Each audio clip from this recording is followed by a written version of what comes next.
tudo bem? Tudo bem, gente? Boa Bem-vindo, noite. Obrigado. prazer te receber. Boa noite, William. Muitos Sim. amigos por aqui. E vamos lá. Antes de apresentar o Leandro, eu queria começar agradecendo, porque o Leandro é assim, parceiro assim, de longa data. O projeto tem 7 anos, o Leandro começou comigo, fez o número 0, Sim, número 1 verdade. número 0 foi o Christian, número 1 foi o Leandro. E de lá para cá é assim, um articulador e assim, um interlocutor frequente aqui do projeto. Queria te agradecer muitíssimo. A nossa conversa aqui hoje, a ideia é a gente fazer uma articulação entre teoria e prática. O Leandro é uma pessoa super experiente, tem mais de 2 décadas de clínica, então eu acho que vai ser uma conversa assim, bem bacana. Eu queria combinar com você, Leandro, eu vou desabilitar os comentários e aí nos 15 minutos finais, Beleza. Melhor. feliz, caso tenha alguma Melhor. questão, algum comentário, Sim, a sim, gente sim. responde. Pode ser? Bom, vou Melhor. fazer Eu uma acho que perguntinha é aqui, melhor.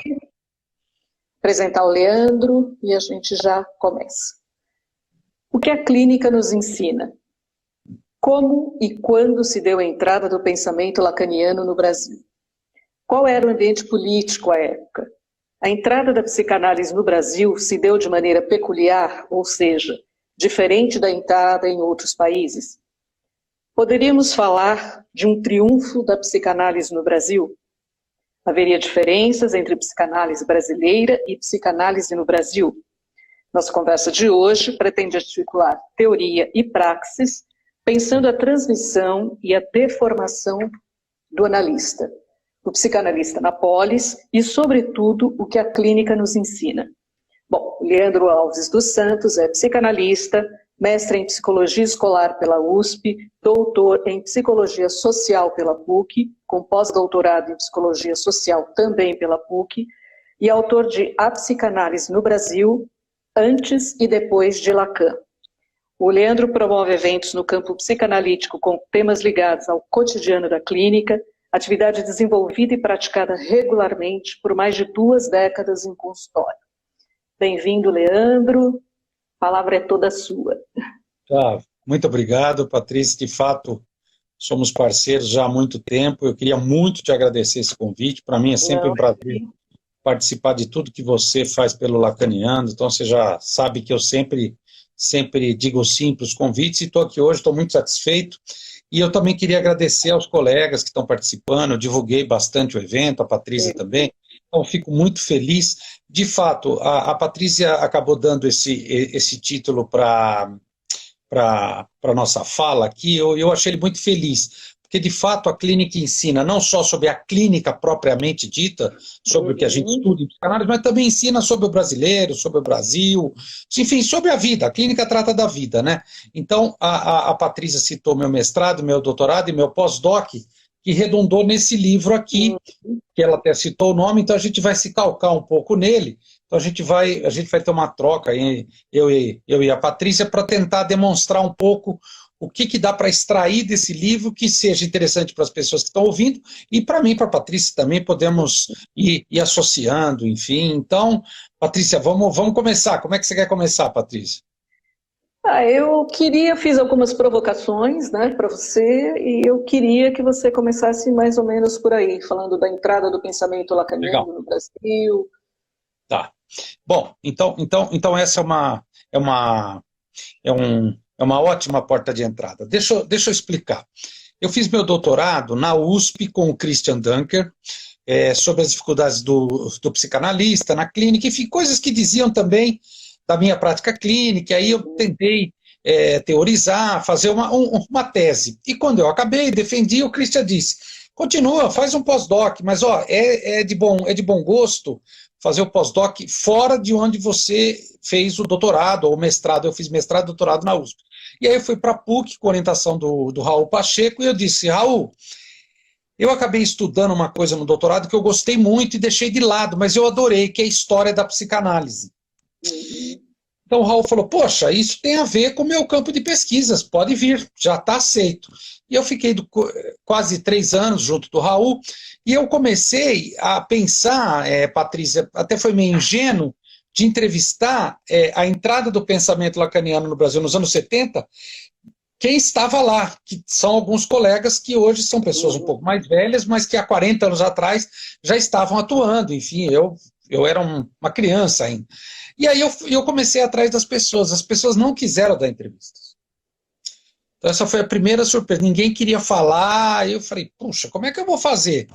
Aí o Raul sugeriu, falou, poxa, mas o que você quer pesquisar de fato? Falei, a entrada do pensamento lacaniano no Brasil, porque tem a entrada do Freud, da psicanálise como um todo, esse material já tem, eu posso até usar como uma introdução. Ele falou, pô, então você já tem alguma coisa interessante, vamos usar material bibliográfico. E aí saí pesquisando, saí compilando coisas, e aí eu me calquei no depoimento das pessoas que está disponível na internet, livros, revistas científicas, enfim. Vários tipos de depoimento, vídeos, hoje a gente tem muito vídeo de gente que fez parte da época, e aí eu precisava fazer um recorte, porque o pós-doc já é um recorte, o doutorado já é uma coisa específica, o pós-doc é mais ainda. Eu falei, puxa, eu não posso ampliar muito, então eu me calquei, Patrícia, nos anos 70, quando de fato entra, final dos anos 60, começo dos anos 70, quando de fato entra o pensamento lacaniano no Brasil. Você deve estar percebendo que eu nunca uso lacanismo, nunca uso. Sim. E para mim lacanismo é uma palavra que denigre todo o tesouro que há no universo lacaniano. Então, pensamento lacaniano. E por que eu usei essa expressão? Aí eu comecei a montar, a gente vai montando como um quebra-cabeça, o papel do orientador é muito importante, porque o Raul vai ajudando, né? Ó, vai por aqui, vai por ali, e eu começo o livro, então, trazendo que a psicanálise chega no Brasil por meio dos médicos, lá por 1890, 1895, Freud ainda vivo, já tinha médico que recebia livro pelo correio, falava alemão, ainda não tinha tradução em inglês, já se correspondia com Freud, e aí depois... Aí surge, o Freud vai ficando cada vez mais popular, traduções, aí médicos intelectuais, fundamentalmente, começam a falar de psicanálise no Brasil. Então, olha que interessante, Patrícia, aí eu descobri uma coisa, lendo os historiadores, que é o seguinte, que Brasil existia aqui em 1890, a abolição da escravatura tinha acabado de ocorrer, 1888, então a gente era um país fundamentalmente dividido com alguns brancos, né, os portugueses, etc., alguns poucos europeus, um monte de negros e um monte de índios. Então, resultado, já era um país super dividido. Isso, quando tem a abolição da escravatura, os negros não recebem nada, eles são obrigados a se virar, enfim. Reflexo disso a gente vê até hoje, 2020, como é difícil um negro no Brasil ocupar uma posição de destaque, porque, óbvio, eles não têm uma coisa como o branco teve, que foi uma certa facilidade, não só por essa elite, mas principalmente pelos europeus que chegaram no Brasil por volta de 1910, que seriam nossos bisavós ou nossos avós. São Paulo, todo mundo tem sobrenome europeu, um monte de italiano, de espanhol, ou seja, isso veio para embranquecer o Brasil, porque tinha aqui uma ideia meio eugenista, né? E aí o mito da democracia racial, todo mundo se ama, e a gente sabe que não é verdade. Então a psicanálise foi pensada por esses médicos para quê? Para curar essas doenças sociais, as rebeliões, a violência, tudo isso que a gente nega até hoje sempre existiu no Brasil. Isso foi se encaminhando, eles não eram psicanalistas, natural, eles liam o Freud e aplicavam nas pessoas, eles faziam perguntas, anamnese, era uma maneira do médico ir se sofisticando nesse sentido. Até que um médico específico, Durval Marcondes, entra em contato com Ernest Jones e com Ana Freud e tentam trazer a IPA para cá. De fato, a Sociedade Brasileira de Psicanálise tem uma primeira em São Paulo que dura uns 5, 10 anos, depois vem a oficial 10 anos depois, que permanece até hoje, tem mais de 90 anos. Então, o Durval Marcondes começa a trazer um aparelho para formar psicanalistas. E aí a coisa vai ocorrendo, nos outros estados também, gente indo muito para a Argentina, gente indo não só para Viena, mas para a Alemanha. Enfim, aí começa uma coisa que é a psicanálise, né? Que é esse crescimento que não para. E aí, resultado, o que acontece? A IPA vai crescendo muito, vai crescendo, mas aí eu tinha uma questão.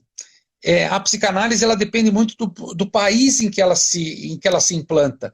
Então a gente tem essa divisão, e aí o que a gente teve nos anos 60, antes de chegar ao Lacan? Uma sangrenta ditadura.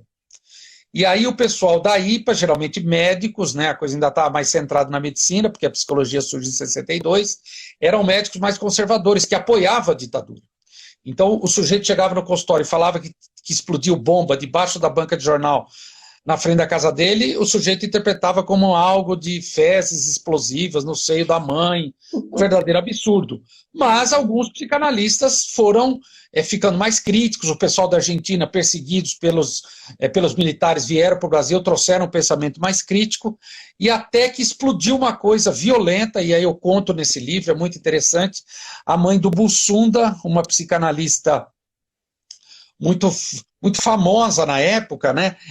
A Regina, ela conta para a IPA, de fora o que estava acontecendo aqui, que um sargento da aeronáutica fazia formação em psicanálise no Rio de Janeiro, e ele ia acompanhar sessões de tortura, não para ajudar como médico o torturado, mas saber se o torturado poderia ser torturado mais ainda. Então, resultado, o que acontece?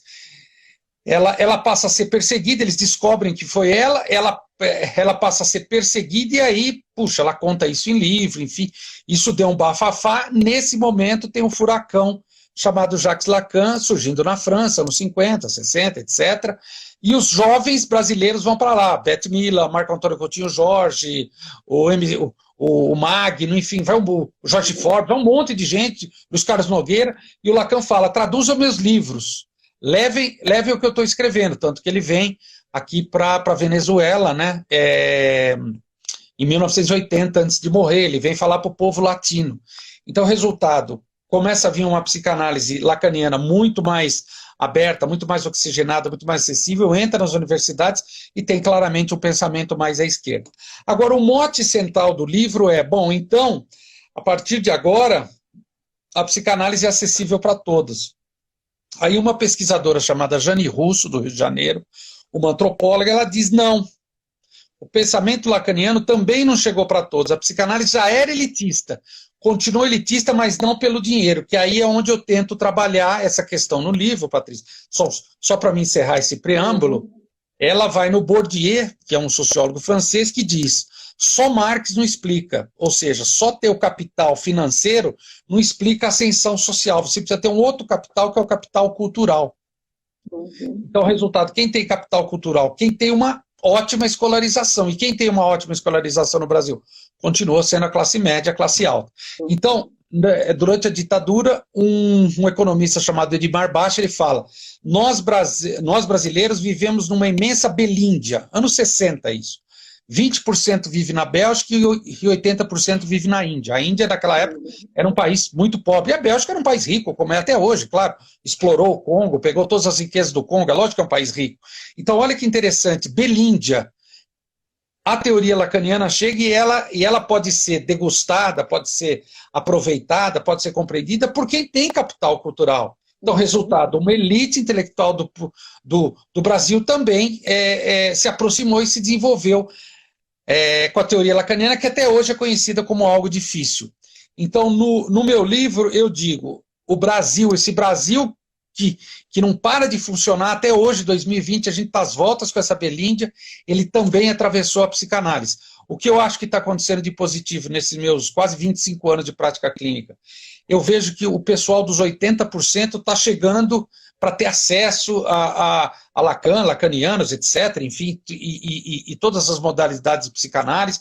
Tem muita gente jovem praticando clínica, abrindo consultório, essa coisa de psicanálise de rua, eu sou um entusiasmado apoiador, eu acho que tem que fazer mesmo, porque a psicanálise no consultório tradicional só chega para quem tem capital financeiro e capital cultural, não adianta falar. Esse dia eu peguei minha agenda, só tinha um menino que estava no ensino médio, porque ele não tem 18 anos, na hora que ele tiver 18 anos ele vai para a faculdade, todos tinham ensino superior, e só, acho que 12% das pessoas no Brasil chegam para ensino superior. A gente mora nessa Bélgica, a gente se esquece disso. Eu nasci na Índia e hoje vivo na Bélgica. Então esse livro também tem algo de autobiográfico, né? Tem uma passagem, eu diria que é meu passe esse livro, tem uma passagem de posição subjetiva minha, de influências, de visão de mundo, que eu tinha até, sei lá, talvez 30 anos, depois chega a psicanálise, inclusive me fez ascender de classe social. Então, Patrícia, o segredo desse livro é, será que a psicanálise conseguiu vencer o Brasil? Porque vencer o Brasil não é fácil. Como é que você encara esses dois movimentos? O primeiro, a negativa das pessoas que você procurou para serem entrevistadas, e essa entrada da psicanálise via medicina. Sim. Porque tem consequências, né? Sim. Eu acho que as pessoas... O Raul Pacheco foi bem direto comigo. Você foi ingênuo, Leandro. Você acha que as pessoas querem falar do que aconteceu? Eu falei, eu imaginei que sim, que fosse falar na entrada do Lacan. Eu falei, Leandro, as pessoas não vão falar. Tem brigas, tem separações, psicanálise, histórico de brigas, de desavenças é gigantesco. Ninguém vai querer falar. Eu falei, bom, eu tentei, né? Eu consegui pegar muita coisa na internet e eu estou satisfeito com o produto final. Agora, vamos falar da medicina, Patrícia. A medicina, engenharia e direito são as 3 profissões de uma elite, lá de 1880. Então, você tem que chamar o médico e o advogado de doutor. O engenheiro você tem que chamar de engenheiro. Você não pode chamar ele de Carlos, é engenheiro Carlos. Eu sei porque eu trabalhei numa empresa aqui no ABC, quando eu era menino, com 15 anos, na Pirelli, fazia pneus. Eu tinha que chamar o meu chefe de engenheiro fulano, e meu outro chefe de engenheiro cicrano. E todos os outros profissionais da fábrica eu chamava pelo nome. Então, quer dizer, já tem isso no Brasil, de você sabe com quem você está falando? Então, são profissões também que chegavam para uma elite, que hoje permanece nos 20%, e resultado, a medicina sempre teve muito poder no Brasil, continua tendo, sempre foi corporativista, tentou regulamentar a psicanálise. Os médicos, eles têm um poder gigantesco, a medicina é algo muito forte. Esses dias eu estava vendo a declaração, uma reportagem sobre o imposto de renda, saiu as profissões mais bem pagas. As primeiras profissões são os funcionários públicos, os juízes, a elite do direito, que é tipo 8 mil pessoas que ganha 40, 50 mil. Depois tem 500 mil de médicos que ganham na média de 30 mil reais. Saiu na Folha de São Paulo isso, no G1. Fiquei impressionado, falei, caramba, muito depois aí vem engenheiros, arquitetos, falei, putz, caramba, que é uma coisa muito bem articulada. E o preço da sessão ser alto no Brasil é porque, de fato, veio da medicina. Porque o médico pensou o quê? Poxa vida, como é que eu vou cobrar uma sessão de psicanálise? Quase 1 hora eu vou cobrar o preço de uma consulta particular. Então, hoje, uma consulta particular é 400, 500 reais. Fica na cabeça das pessoas que uma sessão de análise é 400, 500 reais. Eu me pergunto, quem poderia pagar isso? Uma elite de uma elite de uma elite. Então, resultado, isso hoje está sendo quebrado, eu fico muito feliz com isso, muito satisfeito. Agora tem um detalhe, a medicina se afastou da psicanálise. Nos cursos de formação, difícil você ver jovens psiquiatras, muito raro. A psicologia, por incrível que pareça, em menor escala também. E está chegando gente de outras formações. Eu estou falando com uma pessoa, você não é nem psicóloga nem médica. Você é super envolvida com a psicanálise. Então, o resultado, talvez a psicanálise leiga esteja começando agora no Brasil e ela vai arrebentar, ela vai se tornar muito popular, vai crescer muito e vai chegar nas pessoas. Com todos os defeitos, com os erros, com os equívocos, mas vai chegar. E eu acho que o brasileiro gosta de coisas ligadas à palavra, o brasileiro gosta de falar, o brasileiro gosta de sentir. A psicanálise é isso, né? A gente poderia... Existe uma diferença entre psicanálise brasileira e psicanálise no Brasil? Você vê essa diferença? Eu penso que sim, eu penso que essa psicanálise que a gente está chamando de brasileira agora, né, que eu estou chamando, né, eu acho que é uma psicanálise que tem a ver com o nosso povo, eu acho que a maneira como a gente trata o tempo da sessão, o dinheiro, por mais que o Lacan tenha inventado uma coisa genial, se diferenciando do Freud nisso, né, o Freud era muito médico tradicional nesse sentido, honorários e tal. A gente não, a gente tem uma maleabilidade, uma flexibilidade que eu acho que faz a coisa acontecer. O brasileiro é bem empreendedor. Então, observe, Patrícia, depois que começou a internet, de uns, 10 anos para cá, é impressionante o crescimento da psicanálise, de Freud, de Lacan. Freud é um ícone pop, né? Eu acho que isso se deve muito ao brasileiro. O brasileiro tem um espírito empreendedor. Esses dias, eu conversei com uma moça que está fazendo um curso de formação em São Francisco. E ela é de lá. E ela atende um número X de pessoas. Eu falei, como é que está indo o consultório e tal? Eu atendo tantas pessoas. Eu falei, quantas são americanas? Ela falou, 2. Olha o restante. São brasileiros, israelenses, alemão, francês, espanhol, argentino, um monte de argentino. Então, o resultado, a gente tem um jeito muito nosso, essa coisa latina, essa coisa que Eu acho que o brasileiro ele é muito empreendedor. Por exemplo, ele pegou o futebol, que é uma coisa inglesa, ele transformou numa coisa dele. Ninguém mais fala hoje que o futebol é inglês. O futebol hoje, a alma e o espírito é brasileiro. Então eu acho que em menor escala, claro, guardando as proporções, a gente faz o mesmo com a psicanálise. Eu acho que a gente tem uma qualidade, aqui a gente produz uma qualidade que não deve a nenhuma outra do mundo inteiro. Pode pegar qualquer país, França, Inglaterra, não. Nossa psicanálise é de responsa, é muito bem feita. Porque tem muita gente apaixonada. Por que a gente produz tanta gente boa de bola, tanto bom jogador? Porque a gente tem um monte de moleque jogando bola. Por que a gente produz tanta psicanálise? Porque nós temos um monte de psicanalistas, cada qual num canto, fazendo coisas, inventando coisas. O brasileiro é muito criativo. Acho que a leitura brasileira da psicanálise é muito peculiar. Então, a psicanálise chegou no Brasil, chegou aquela coisa meio britânica, não dá a mão, usa terno e tal. Isso não existe mais, isso não é o brasileiro, né? Eu acho que o brasileiro transformou em outra coisa e eu acho que, na minha concepção, positiva. Uhum. Para a gente começar a entrar um pouquinho na clínica, na sua opinião, o que forma um analista ou como se dá a deformação de um analista? Tá. Eu adoro essa pergunta, respondo ela 1000 vezes. Vamos começar com o triplé clássico: análise, supervisão, estudo com os pares, teoria. Perfeito, perfeito. Vamos separar o estudo, vamos falar só dos dois. Eu, Leandro, penso o seguinte: eu me considero analista porque eu fiz uma análise curta no começo da minha vida jovem, ainda era bem jovem, quase 30 anos atrás. Depois fiz uma década de análise, 2 e 3 vezes por semana, foi muito intenso, me transformou, me permitiu, você não escuta o outro. E durante esse período eu fiz supervisão também toda semana sem... E mesmo depois que eu cheguei ainda no final da minha análise, eu fiz supervisão mais alguns anos, aí alternando um pouco, quinzenalmente, mensalmente. Então eu sempre cuidei disso. Eu sempre tive essa escuta muito atenta, porque eu fui bem escutado, tive uma boa análise e tive boas supervisões. Eu acho que o supervisor ele tem que ser amigo. Para mim, meus ex-supervisores e supervisoras são amigos, gente que eu prezo muito. E essas duas pessoas que foram minhas analistas, eu só tenho a agradecer, transformou a minha existência, deu um sentido para a minha vida. Eu não tenho como retribuir isso. Ah, mas você já pagou o valor da sessão? Não. O valor da sessão é um detalhe, eu não tenho como agradecer. Bom, isso é o tripé. Então tem que fazer análise, tem que fazer supervisão? Não tem jeito. Hoje tem internet, vai ficar cada vez mais fácil. Não dá desculpa. Tem que fazer análise, tem que fazer supervisão. Bem feito, perfeito. Agora, a outra parte, Patrícia, essa não acaba nunca, essa não tem fim. Eu, na minha tese, eu diferenciei ler e estudar. Eu acho que o psicanalista precisa ler bastante, ele precisa ter muita cultura, ele precisa ter um bom nível de erudição, ele precisa se interessar por aquilo que diz de gente. O psicanalista tem que gostar de gente. Como é que você pode ser psicanalista hoje se você não sabe o que acontece nas séries? Você não tem como assistir todas as séries. Eu assisto 2 por vez, já é uma loucura. Eu não assisti Game of Thrones, meu Deus, eu sou um deficiente, né? Um monte de gente fala de Game of Thrones, eu preciso entender, porque quando ela fala de um personagem, já está falando dela. Então eu vou na internet, eu fuço, eu tento acompanhar. Novela, a gente tem que saber o que passa numa novela. Hoje a novela tem menos peso. A gente tem que saber o que acontece na política, a gente tem que saber o que acontece na internet, no Instagram, no Facebook, enfim. Onde tem gente, o psicanalista precisa estar atento. Isso permite a ele estudar os fenômenos sociais, as questões do inconsciente, as questões da linguagem, óbvio, mas fundamentalmente, como se dá o laço entre as pessoas. Aí a teoria ajuda, aí a gente vai na teoria emocionado pelas nossas questões. Aí a gente tem que estudar, então a gente tem que ler muito, ler por prazer, sem pressa, ler porque é gostoso ler.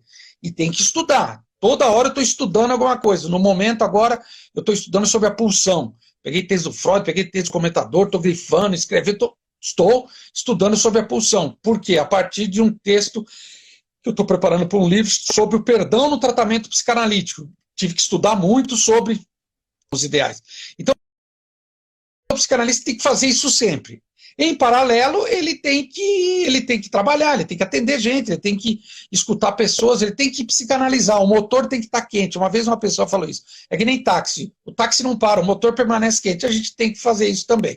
Eu, Leandro, acho que é importante, agora eu vou falar tomar a formação nas próprias mãos, ou seja, a formação é minha, eu que faço através de um analista que eu elejo como transferência, de um supervisor, que também é uma transferência de trabalho, não é amor transferencial, e dos pares, dos colegas, das instituições, de quem eu assisto vídeo, de quem eu leio revista científica. Gente, na minha época não tinha nada. Hoje, com R$ 50 de uma internet, da Claro, da NET, da Vivo, você tem acesso a zilhões de vídeos, de revistas científicas, até de livro em PDF. Você não precisa nem dar desculpa que você não tem dinheiro para comprar livro.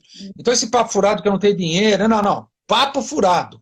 Tem que estudar muito, tem que gostar de coisa de gente, tem que gostar de arte, tem que gostar de teatro, tem que se interessar pelo que é humano.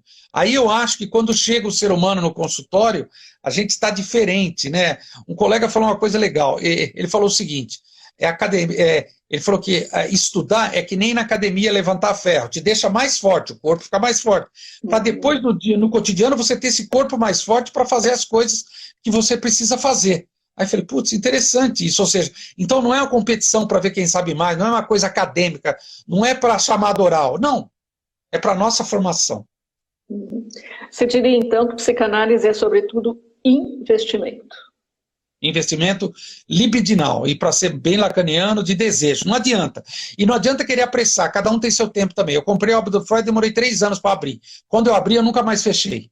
Meus livros estão aqui atrás, está tudo destruído. Comprei até uma outra agora, porque eu consegui destruir os livros, de tanto que eu mexo, de tanto que eu fuço. Mas eles ficaram 3 anos fechados.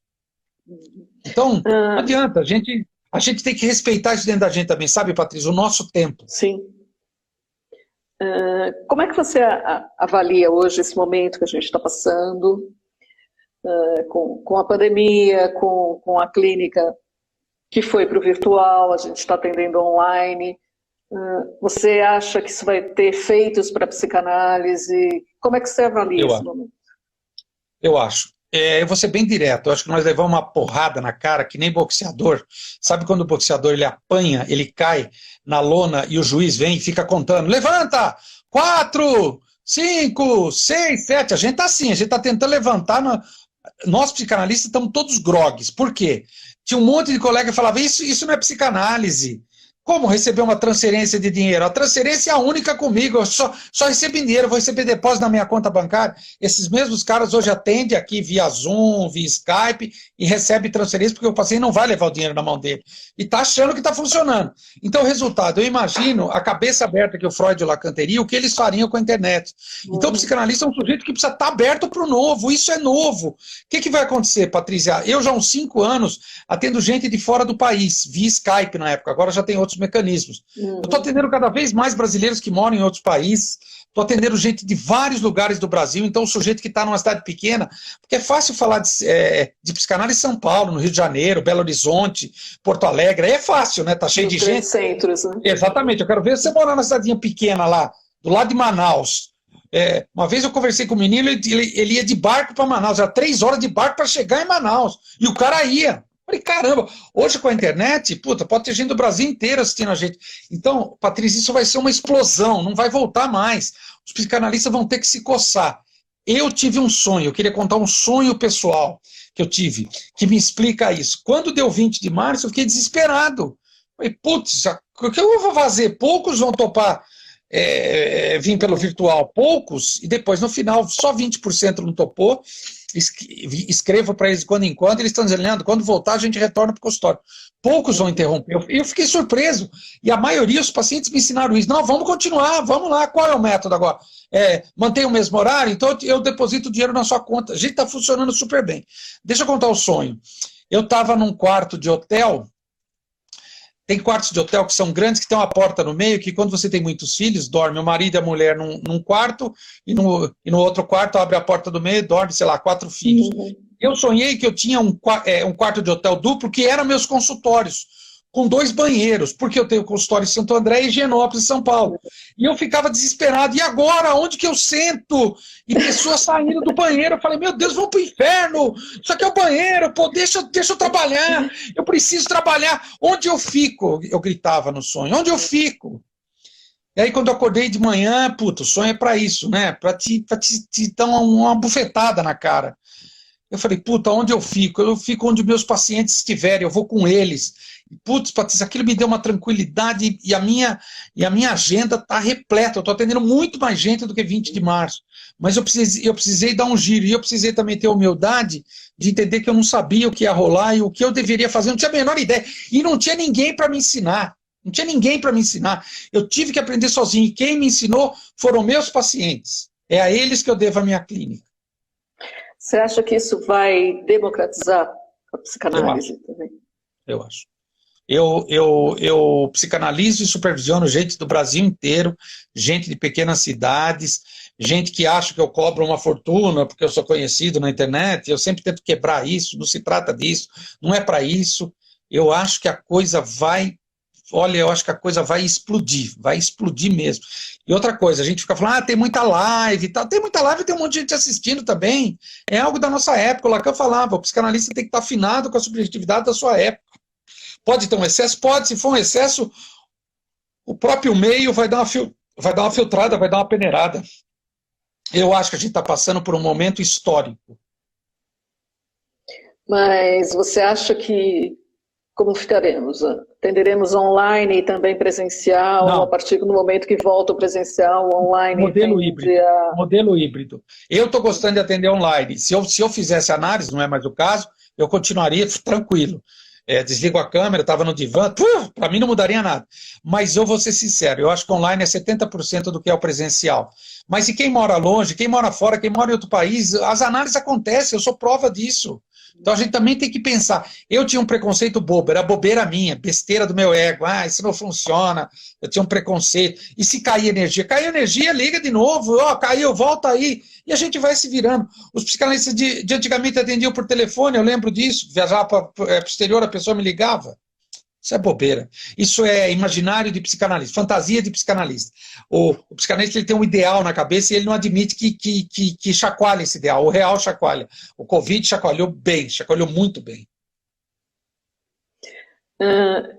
Falando um pouquinho de transmissão, como é que você acha que se dá a transmissão da psicanálise? Que não é só academia, não são só as instituições. Sim. Eu tenho uma posição pessoal. O psicanalista, Patrícia, não adianta, ele é apaixonado pelo que ele faz, quando ele fala, essa paixão se traduz, disso desde Freud, né? Eu comprei um livro pela internet da Amazon americana, e está para chegar o outro, eu comprei duas pessoas que fizeram análise por Freud. Então o cara conta, é impressionante como Freud era apaixonado, como ele falava.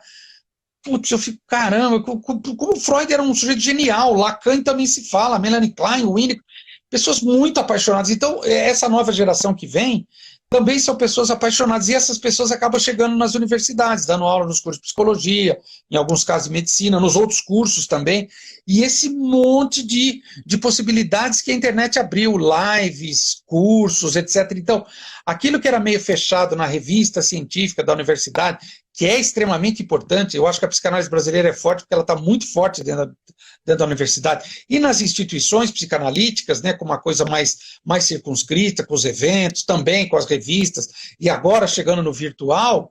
Patrícia, eu não sei como que as pessoas não vão ter acesso à transmissão. A gente apaixonada falando de psicanálise, porque o que se transmite não é tanto aquela coisa objetiva que está sendo dito, mas a enunciação, a relação da pessoa com a coisa, o estilo do psicanalista. Então, para você ser psicanalista, você tem que ter contato permanente com psicanalistas. Então, nesse sentido, a transmissão no Brasil, eu acho muito potente, Patrícia, muito potente. Eu acho que a internet só vai aumentar isso.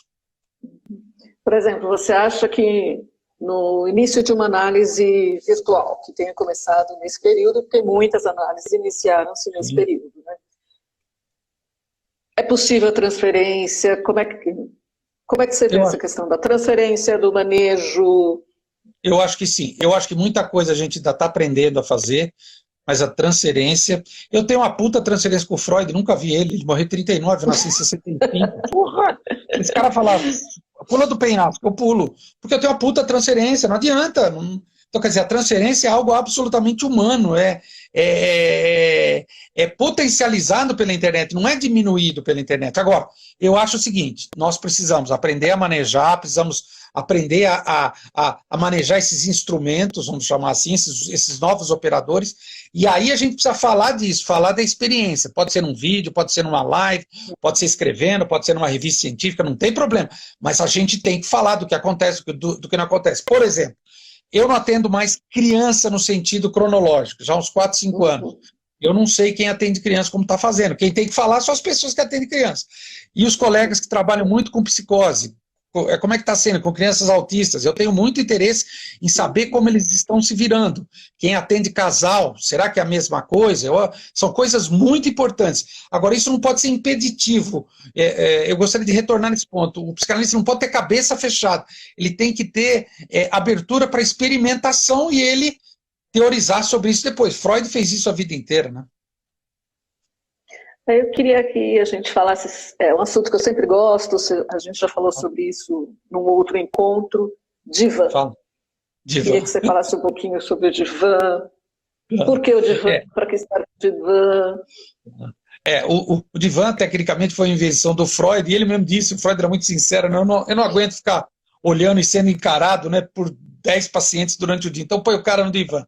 Depois do Freud, muita gente, evidentemente, foi aprimorando, mas eu acho o seguinte, eu acho que o divã tem a sua importância, sem dúvida, não adianta dizer que é igual a poltrona tete-a-tete, porque não é, mas também, por outro lado, não significa que se um analista e um paciente permanecerem numa poltrona, uma análise não pode ocorrer uma análise extremamente profunda, e às vezes no divã também, divã às vezes até atrapalha, então o analista tem que ter uma relação leve com o divã, por quê?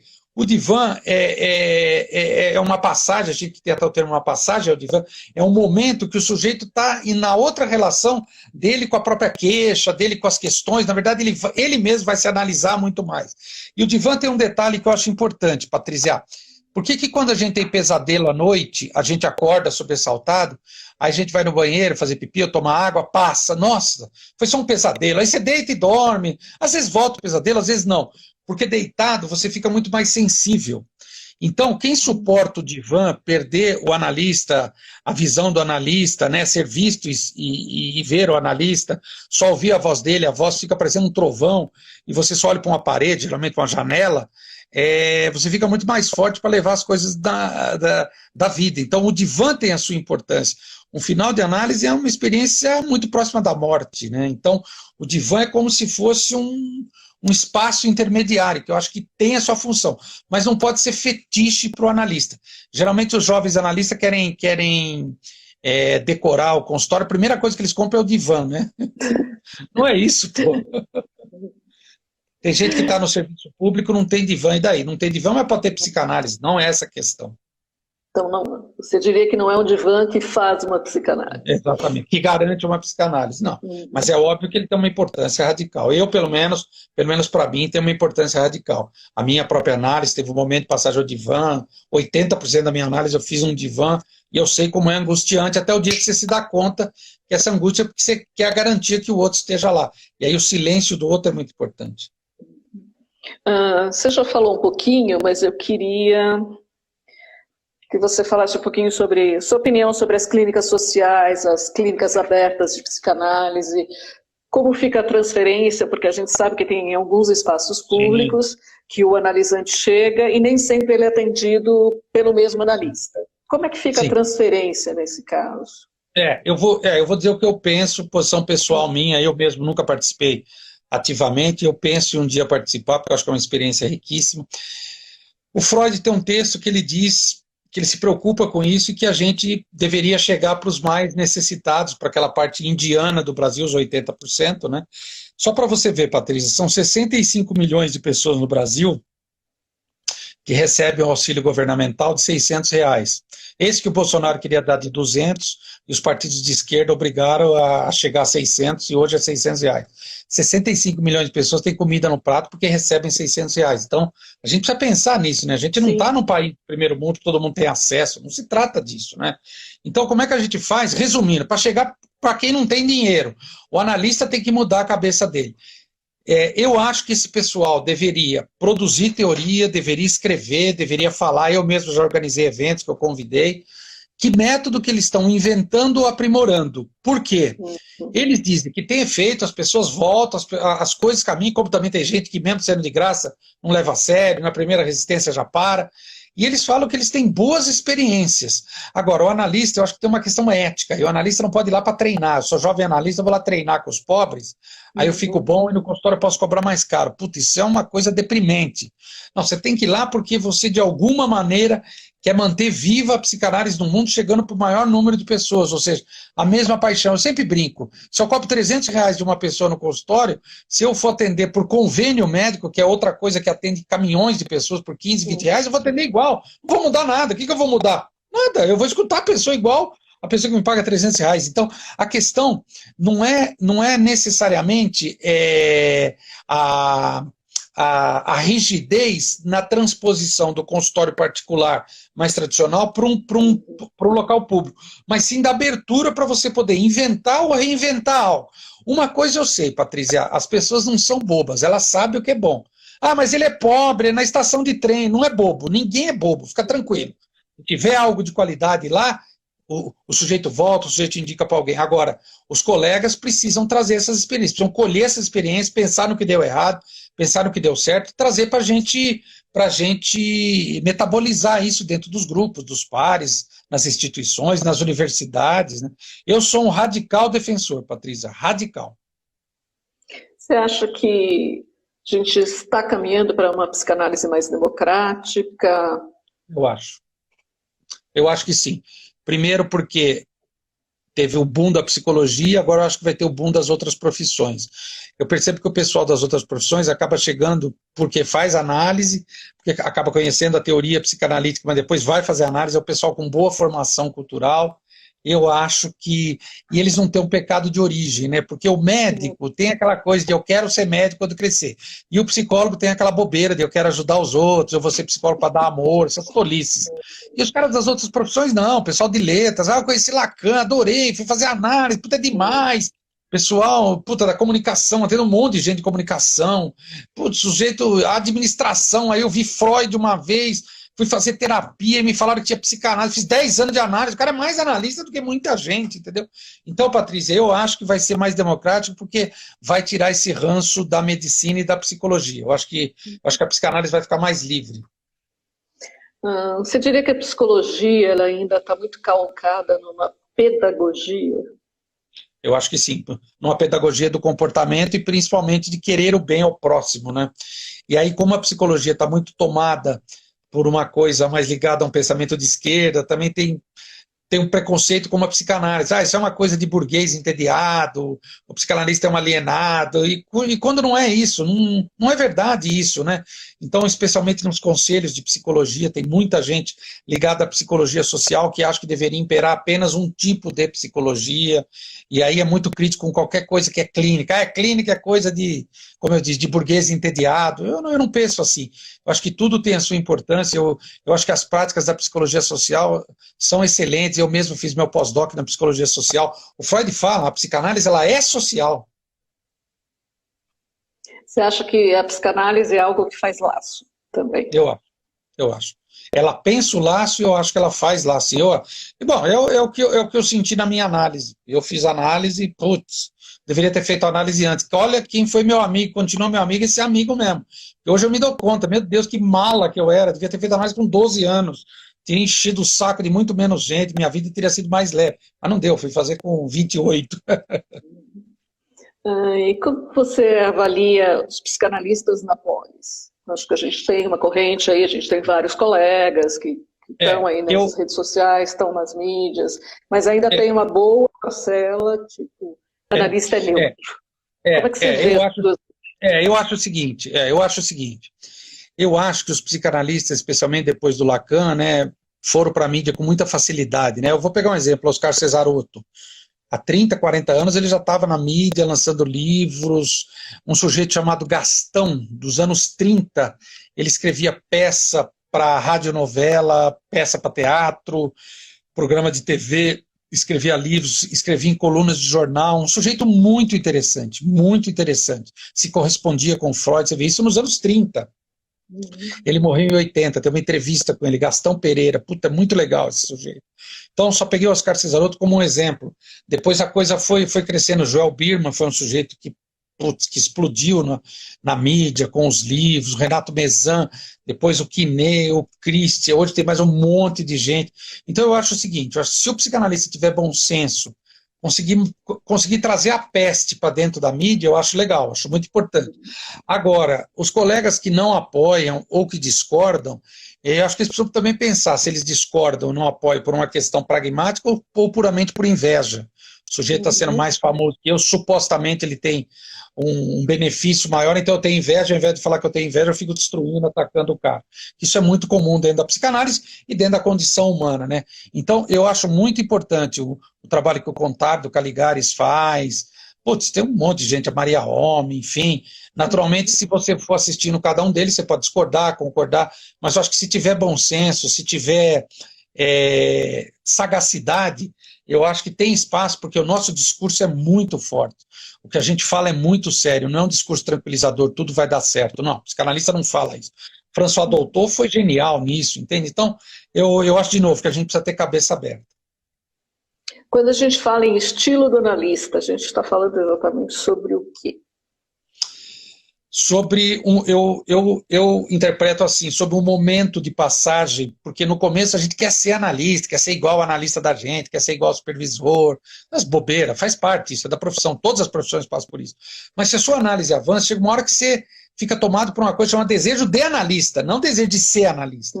Eu acho que o desejo de analista, quando ele explode dentro da gente, é uma coisa meio transformadora, disruptiva, e eu acho que o estilo começa aí. Porque a sua relação com a palavra do outro já não é mais de submissão, de sacralização.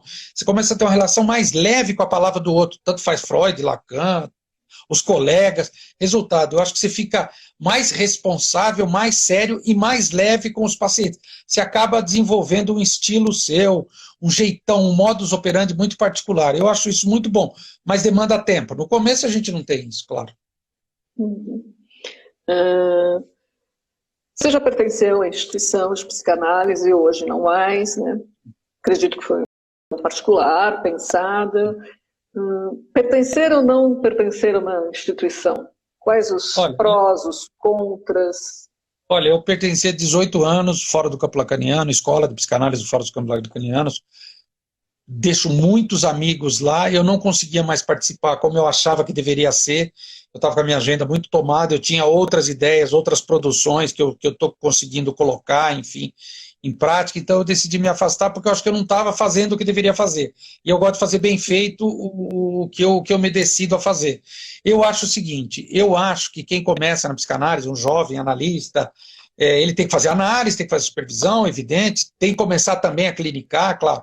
Agora, essa terceira parte, eu acho que você tem que participar de tudo que você achar que faz sentido para você. Então, todas as instituições têm pequenos eventos, participe, eventos gratuitos, eventos curtos, seminários, participa, se aproxima, vê se bate com o teu santo, amarra o seu burrico ali. Se for ali, continua, faz amigos, uma profissão super solitária, senão a gente vai continuar nessa bobeira de brigar, você está fora, você está errado, você está dentro, você está... Gente, instituição psicanalítica é um grupo de neuróticos. Freud já falou lá em Psicologia das Massas, análise do eu. Eu quero ir lá uma coisa ideal. Não existe ideal. Existe gente, vai ter vaidade, vai ter ego, mas também tem trabalho sério, tem trabalho honesto, tem boa transmissão. Para mim foi uma experiência muito boa. Hoje não faz mais sentido, mas eu deixo amigos lá. Eu gosto muito do Christian, né? Uma vez perguntei para ele, Christian, qual o pior problema da psicanálise? Os psicanalistas. Claro. O Freud falava isso, né? O Freud já falava isso. Eu habilitei os comentários aqui, se alguém tiver alguma pergunta, Leandro está aqui à disposição, se alguém tiver dúvida, vamos ver se aparece aí algo.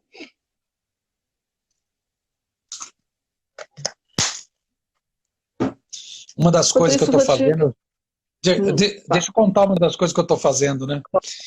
Eu estou fazendo, acho que vai sair para o ano que vem, esse ano é difícil, uma história em quadrinhos. Com 5 casos de histeria. Com 5 casos de histeria, com um colega que é desenhista, óbvio, eu não tenho nem essa ilusão de que eu possa desenhar. Não ouso dizer que eu sou roteirista, eu vou só selecionando, enfim, né? Eu só quero dizer que esse é um dos meus projetos. Tem mais 3 projetos, mas aí é segredo. Mas vocês vão saber em breve. Eu fui na casa do Freud, em Viena, em Londres, e na casa do Lacan, em Paris, que não tem nada, só a plaquinha lá. E eu me emocionei muito, eu vi que o que eu faço faz sentido. Teve 2 caras muito fortes antes de mim que me empurraram, então eu vou continuar até o final dos meus dias. Então, tem uma pergunta aqui, Leandro, sobre o manejo na análise online. Tá. Eu acho que o manejo na análise online, ele tem suas particularidades que a gente vai aprendendo aos poucos. Por exemplo, às vezes a pessoa pergunta, você está me ouvindo, Leandro? Você está aí? No divã eu não perguntaria, porque ela sabe que estaria ali. Então tem que ter um certo manejo. Eu, pelo menos, inventei assim, não, continua, estou te ouvindo, continua. E aí a pessoa continua a falar. Mas olha que interessante, às vezes a gente também tem dificuldade de ouvir a pessoa.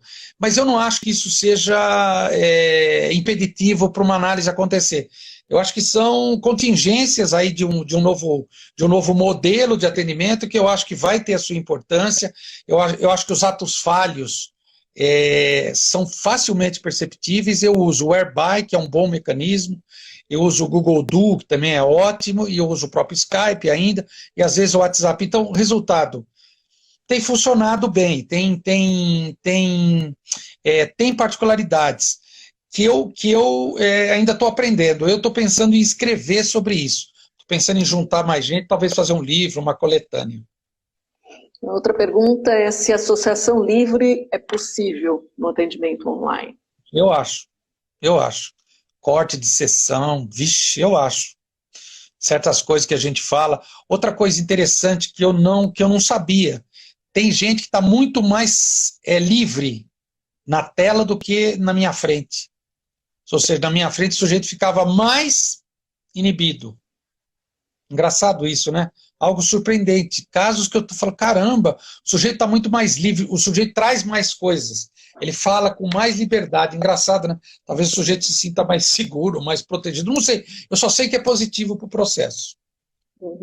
A outra é por que você acha que os psiquiatras sempre recomendam a teoria comportamental em detrimento da psicanálise? A psicanálise nos cursos de psiquiatria, ela está rareando, né? Então, o psiquiatra que não tem acesso à psicanálise na sua formação, ele tem acesso à teoria comportamental, que é muito forte nos cursos de medicina. Então, resultado, o psiquiatra ele tá meio que cumprindo um protocolo. No fundo, ele nem sabe bem o que é isso.